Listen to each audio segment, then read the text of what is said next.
Hello बच्चों, कैसे हैं आप। उम्मीद करता हूँ आप सभी अच्छे होंगे।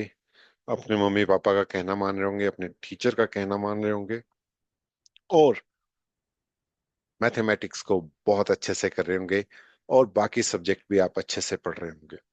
चलिए आज हम करते हैं एक्सरसाइज 4.1। एक्सरसाइज 4.1, ठीक है, जो कि पेज नंबर 57 पे। चलो देखते हैं।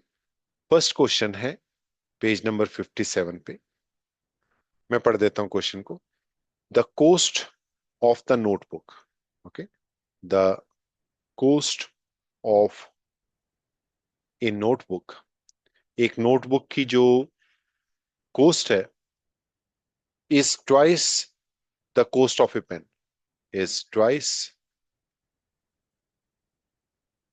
The cost of the pen.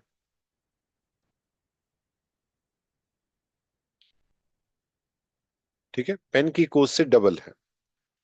Right a linear equation, okay, write a linear equation, एक लीनियर इक्वेशन राइट करनी है इन टू वेरिएबल्स, जिसमें दो वेरिएबल है, in two variables to represent the statement, okay, to represent the statement. देखिए अब इसमें बहुत इजी है, हिंट भी दिया हुआ है ना। Take the cost of the notebook as ₹X and that of pen Y। तो देखो कितना इजी क्वेश्चन है ये। एक्चुअली आपको ये लग रहा होगा कि x, अगर मेरे पास नोटबुक की वैल्यू x है तो मेरे पास अ, जो मेरे पास पेन की वैल्यू है वो 2x हो जाएगी। लेकिन उसने क्या कहा है कि हमें टू वेरिएबल्स को यूज करना है, हमें टू वेरिएबल्स को। तो इसका मतलब इसको 2x नहीं लेना, इसको हम y लेंगे। ठीक है, तो अ, तो क्वेश्चन को एक बार दोबारा देख लेते हैं। The cost of a notebook is twice the cost of the cost of the pen. Write the linear equation with two variable that represents the statement. ठीक है, तो इसमें हम इसको कैसे करेंगे, इसको मैं बोल देता हूं। Let cost of notebook, notebook equals to, मैं यहां लिख देता हूं x, okay, and let cost of pen equals to y। Now x क्या है, ट्वाइस ऑफ जो भी पेन की कोस्ट है उससे डबल है। ठीक है, ये लिखे ना, the cost of notebook is twice the cost of the pen. ठीक है, तो यानी कि ये इक्वेशन आ गई। तो मैं क्या लिख सकता हूँ, x - 2y, सी तो है नहीं कुछ, इक्वल्स टू 0। तो ये हमारा आंसर आ जाएगा। ठीक है, एक बार फिर देखना है इसको। नोटबुक ऑफ की कोस्ट मैंने x मान ली और पेन की कोस्ट मैंने y मान ली। x इक्वल्स टू 2y हो गया क्योंकि x जो है वो 2 times of cost of pen है। और इसी को मैंने y को 2y को इधर लेके गया, इक्वल्स टू 0 कर दिया। ठीक है, बड़ा सिंपल सा क्वेश्चन था। अगला क्वेश्चन भी बहुत आसान सा है। ठीक है, तो अभी नेक्स्ट क्वेश्चन करते हैं। Express the following linear equation in the form of. तो अब हम क्वेश्चन कर रहे हैं, क्वेश्चन नंबर 2, पेज नंबर 57 पे। ठीक है, तो हमें लीनियर इक्वेशन को ax + by + c = 0 की फॉर्म में लिखना है। एंड और हमें बताना है indicate the value of A B और सी, मतलब आपको ए बी और सी की वैल्यू भी बतानी है। अभी मैं लास्ट लेक्चर में मैंने आपको ये क्वेश्चन करवाया भी था। ठीक है, ऐसे क्वेश्चन बिल्कुल वैसे ही है। तो देख लेते हैं। फर्स्ट पार्ट है 2x + 3y = 9.3 एंड 5 के ऊपर ये बार है। ठीक है, कुछ इससे तो डरना नहीं, हमें तो इस फॉर्म में लिखना है। तो देखो क्या हो गया, 2x + 3y - 9.3 9.35 की बार। ठीक है, अब बताओ ए क्या होगा, खुद पॉज करके बताओ। A equals to 2, B is equals to 3 and C is equals to -9.35 की बार। ठीक है, सेकेंड पार्ट देखते हैं इसका। x - y/5 -10 equals to 0। ये तो ऑलरेडी ऐसा है, लेकिन अगर आपने इसको और सॉल्व करना है, आप सॉल्व कर सकते हो 5 से मल्टीप्लाई करके, एलसीएम लेके। ठीक है, ऐसे भी कर सकते हैं। दोनों तरीके से आंसर सही है। आप यहाँ पे लिख सकते हो x इक्वल्स टू दिस, लेकिन हम इसको ना थोड़ा सॉल्व कर लेते हैं। मैंने इसको सॉल्व किया, 5 लिया LCM, equals to 5x -y -50 equals to 0 हो गया। ठीक है, देखो यहाँ क्रॉस मल्टीप्लीकेशन करेंगे तो क्या होगा, 0 हो जाएगा, 5 × 0।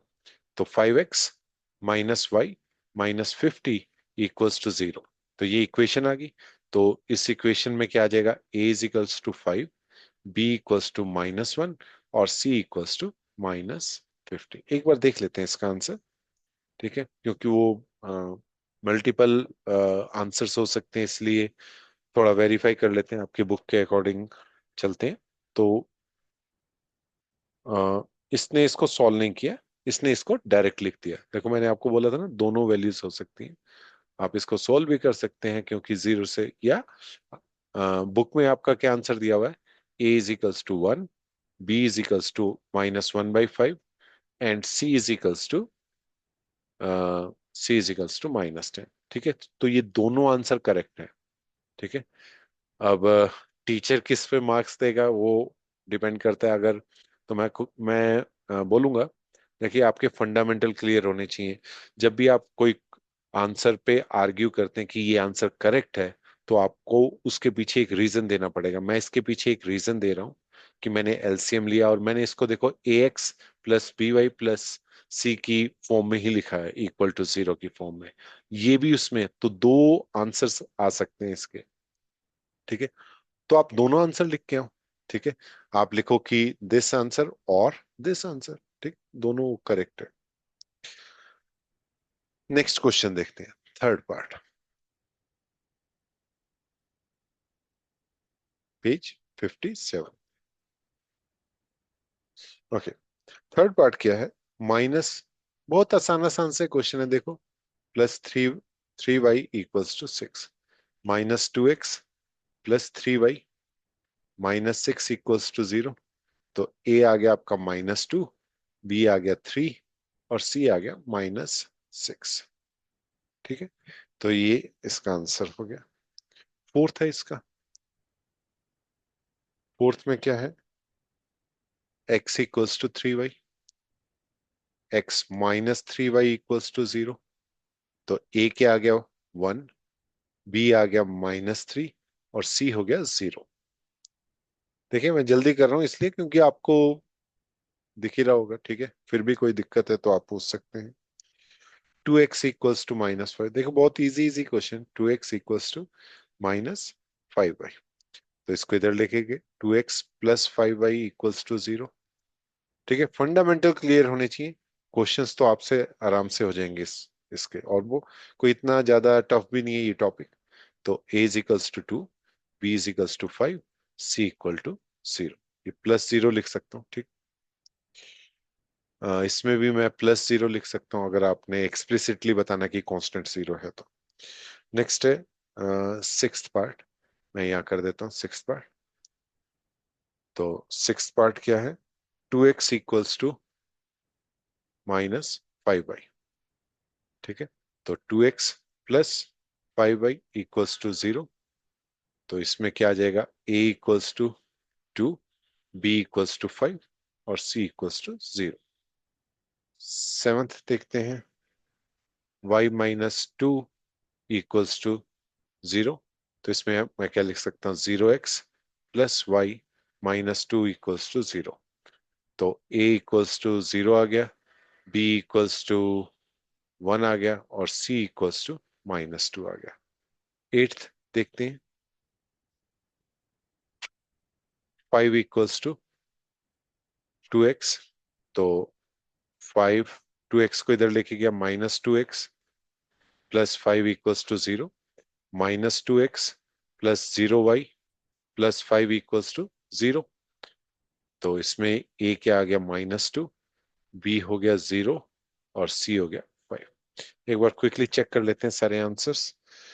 लास्ट का है 50 - 2, करेक्ट।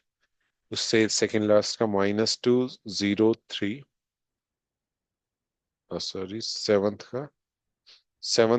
का है -210, -210। सिक्स्थ का है 203। एक मिनट, सिक्स्थ में मैंने कुछ गलत इक्वेशन लिख दी।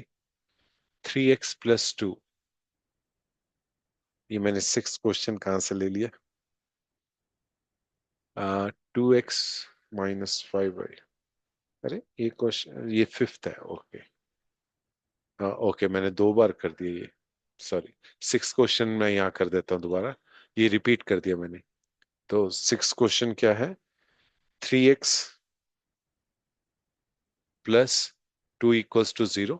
तो आप कैसे लिख सकेंगे, 3x + 0y, 0 है ये, 0y +2 = 0।